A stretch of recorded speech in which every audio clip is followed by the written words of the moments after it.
Hi guys, welcome to Tech Bro. In this video, I'm gonna be showing you how to merge documents in Adobe Acrobat. So firstly, go to Adobe Acrobat. Then you'll find here on top Tools option. Click on this Tools, and then you'll find here Combine Files. Just click on Open, and then click on Add Files. Now you have to add file from your computer, which you want to merge or combine.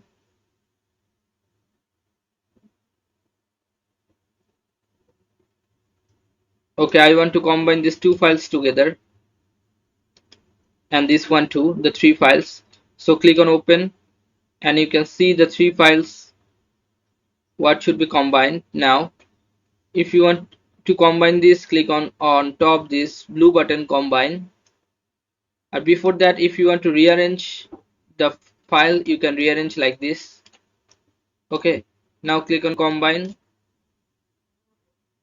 and then you can see that your file has been combined.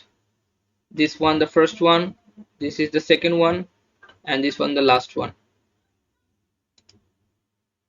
Okay guys, so after that, you can save this file by clicking on this file and click on save as, and then you can add to your computer like this. So guys, this is how you can do this. So guys, if you find this video helpful, then please give a thumbs up and don't forget to subscribe the channel. Thank you so much for watching the video.